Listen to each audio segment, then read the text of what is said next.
Good afternoon, everyone. Bonjour à tous. I'm pleased to welcome Chris Beauchamp, Vice President, Psychometrics at Meazure Learning, and Greg Sadesky, Chief Psychometric Officer at For Good Measure.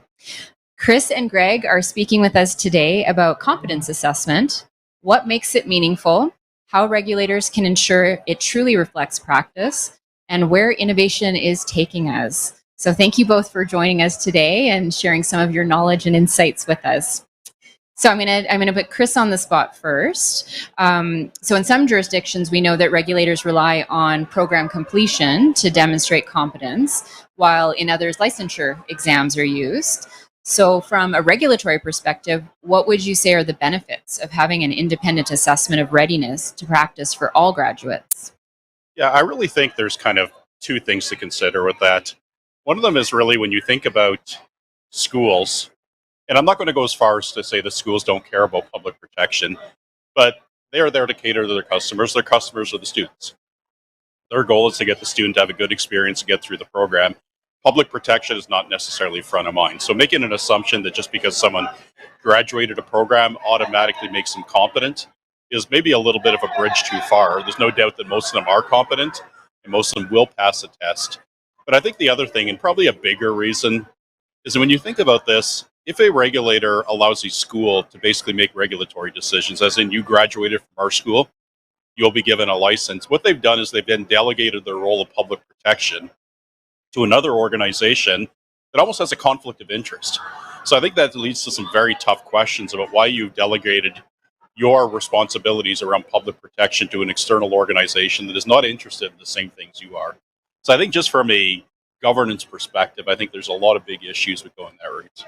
Yeah, it's a sort of a complex space to navigate and determine what is the best way to assess these candidates to make sure they're meeting the standards. So I guess, Greg, I'll turn it over to you next. In that context, what would you say are the key differences between sort of knowledge-based exams, that approach, and competency-based assessment, and why would that matter for regulators? Yeah, I mean, I think on the one hand, like the difference between a knowledge exam and, let's say, a competency exam is an issue. It's an issue of complexity, right? I mean, in some way, I think a competency exam, sort of in principle, a competency exam or a competency-based assessment sort of subsumes a knowledge-based assessment, right? So, like, if we just think about like Bloom's taxonomy, for example, you've got these levels of complexity. So I guess we could simplify that whole problem to just thinking about like, well, knowledge is just one level of that sort of hierarchy. And I like to think about competencies as encompassing more levels of complexity than just a knowledge-based exam. But I think also that maybe there's an association of knowledge-based exams with educational institutes in a way because educational institutes aren't, they're not assessment specialists, right? So like any particular prof who's going to teach a course and create an exam isn't necessarily thinking about like, well, what are the skills, for example, that I'm going to require in the job? They have a curriculum and they're focused on the curriculum and even the nuances of how to get in depth into that curriculum. Well, let's just say they're different. Their focus is different than someone who's building an exam specifically with the purpose of evaluating competence at entry to practice. Yeah, and it kind of goes back to what you were saying, Chris, about that potential for conflict of interest and how do you make that independent assessment to verify that the graduates have, in fact, developed those competencies and are ready to practice. Yeah, absolutely. Well, maybe, Greg, since you're already talking about exams, multiple choice format, we know, is the most popular. What do you think makes this format useful for regulators? Why do we use that so often, and are there limitations? Yeah, I mean, it's interesting. I think people talk that there's not a lot of love for multiple choice. I mean, I love it. I'm a psychometrician, but I guess I would think about a multiple choice question as appropriate for its purpose, right? So, can a multiple choice? I think when people disparage multiple choice questions, they're thinking about using a multiple choice in a context that it's not appropriate for. So you'd never evaluate some kind of like psychomotor skill or like, even I know some people try to use it for like communication or whatever, but only really basic elements of communication could you test in a multiple choice question. But for the things that multiple choice questions are good for, they are excellent for. And so if you're talking about knowledge-based questions or you're talking about limited kinds of application questions, the key is that a multiple choice question will induce the same kind of thinking that you want to have happen in the professionally relevant situation, right? So that's really what I'm focused on when I try to use, build multiple choice exam questions into an exam. It's what is it actually that I'm trying to provide evidence for the competence of, and if a multiple choice question can elicit the kind of thinking that the competency also implies is involved, then I'm all for multiple choice. It's when it's inappropriately used for a level of complexity that it's not built for, that's when it's inappropriate. Absolutely. And would that sort of apply, sort of that clinical application side of the skill set, and how do we demonstrate that? Chris or Greg? Yeah. I think when I think about this, I like to go back to what is it we're trying to do. And as a regulator, you're trying to determine if that person is competent or not. Now, in reality, the only real way to know if somebody's competent is to let them go do the job, follow them around for a few years. And if terrible things happen, then that person's not competent. So obviously, ethically, we can't do that. Now, there's also a cost consideration. Practical exams are very expensive. That creates a whole other barrier, causes discrimination against certain socioeconomic groups when you make a test very expensive. So multiple choice is a financial reason, but not just saving money, it improves accessibility. What I would say about multiple choice very quickly, though, is they're not all created equal. Greg touched on the Bloom's taxonomy, which is absolutely right. But I think there's an over-reliance on just text-only multiple choice. Yeah. I think if you want to assess if somebody understands, a social interaction in a workplace setting, instead of asking questions around the theories of communication, let them watch a video clip of an interaction and then have them answer questions of that. If you want to see if they can fill out a financial statement, have them fill out a financial statement and give them multiple choice questions with that. There's so much more we can do in multiple choice that we're just not doing. Yeah, that's wonderful. So you can kind of get the best of both worlds in that one format. Maybe let's talk a little bit more about continuing competence. So we're talking about entry to practice. What do we need to be thinking about as regulators as far as confirming that competence over the lifetime of a registrant? Yeah, I always joke that I think if any of us, and I like to consider myself a safe driver, if any of us had to go back and be our 16-year-old selves and take our driving test, we'd probably fail. So we were competent at the time for what was being done, but that's an entry to practice and your skills grow. So there's an idea that are you going to license somebody for life and they have to show no evidence of continuous learning? Technologies change, society changes. Things that are important years ago socioeconomically and socially are maybe not as important now, and other things are more important. So I think that it's really important. Competence is a continuum. People grow. There are new technologies, and maybe you have to reassess people on that. So believe me, I'm not saying we should redo our driving test every year, but to go back to that, just because you're competent entry to practice does not mean you're competent 5, 10, 20 years later. Absolutely. Yeah. And how do we make, going back to the theme of this session, how do we make that kind of assessment meaningful?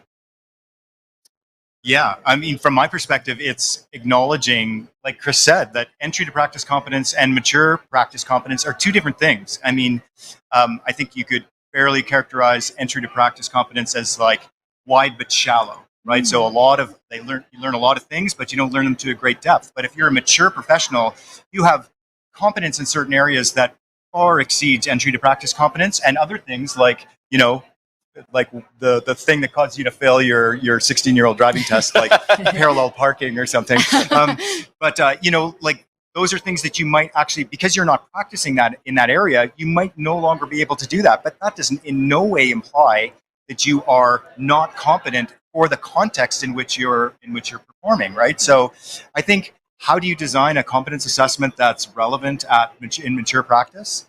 I think you have to consider the context in which someone is practicing.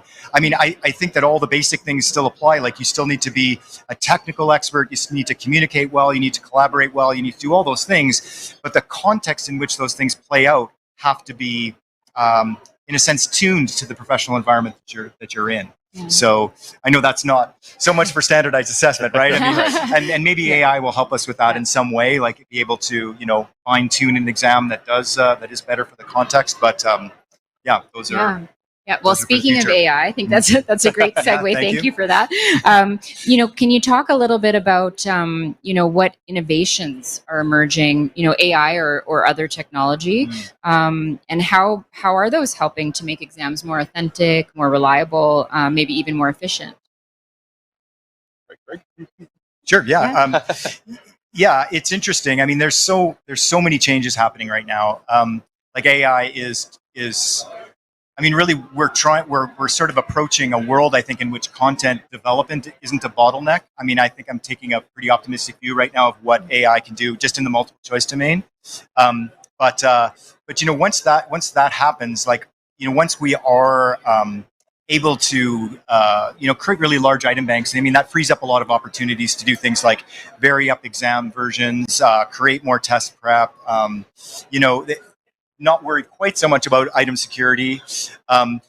It's interesting though, like I'm not necessarily sure that AI is going to unleash a whole bunch of innovations in terms of things like item types. I mean, we might do things like have AI be like a marker in an OSCE or in a practical exam or something like that. But I think honestly, we've done, like, as assessment professionals and others, in our field, we've done a lot of thinking about what kind of response formats could work. And I don't think that AI necessarily solves the response format problem. Like we still have to gather data. We still have to make sense of the thing that we gather, right? So if we make a response much more complex, we still have to figure out, okay, well, what part of that response corresponds to a 1 and what part of that response corresponds to a 2? And that problem doesn't get simpler with AI as far as I'm concerned. Yeah. And my statements will be based on the context that we're here in 2025. Technology changes quickly. AI will advance tremendously. As we sit right now, I think a lot of the narrative around AI is being spread by the vendors that build the AI solutions. So they are going to say that it is absolutely amazing. And, I think there is a lot of promise. I know when we've tried out AI with a few different clients, the question content has been very uneven. Some good questions, some absolutely terrible questions, some questions that are outright hilariously terrible. Yeah.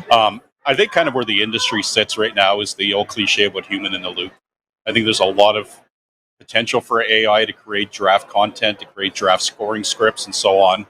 But a human still has to be involved. That applies not just to generative AI, but also AI in proctoring, in assessment evaluations, and eligibility, and so on. 100%. Yeah. So our subject matter experts don't have to worry that they're being phased out of the process. Exactly. We just might require fewer of them. Or create more items and just keep them all. Keep them all with jobs. Yeah, exactly. Well, I guess as we're getting close to wrapping up, maybe we can do a look ahead. How would you see, competence assessment evolving over the next 5 to 10 years? And either feel free to respond. I think as I get on in my senior years, I start to be a little more reflective of my career in the industry I'm in. And I always wonder how, a few hundred years from now, how we're going to look back at what the work that Greg and I do. And I think it's going to come down to, I can't believe we use multiple choice to measure competence. I think that we can do better, but it is the best thing we have right now. Are we going to be lumped in with phrenologists and other disputed fields? I really hope not. But I think the reality is that at the end, the assessment has to do a better job of matching the profession. What you want to do with the assessment is have it mirror the profession. Right now, it's with a multiple choice question. I think with technology, whether it's virtual reality or other things, and many levels of AI that we can't even envision, I think eventually we will try to be able to simulate the job very accurately with a test. Yeah, and I think, and maybe I'm slightly, this is going to sound heretical because I'm a psychometrician, but in some way, I think like assessment has limits, right? Like when you're a professional is going to learn a ton on the job. They're going to learn things that no assessment, no standardized assessment is going to anticipate. So maybe the issue is that these assessments become more customized in some way. Right.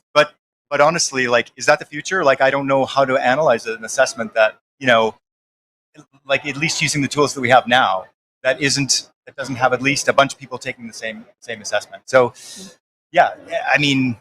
So lots of thorny issues have to be worked out.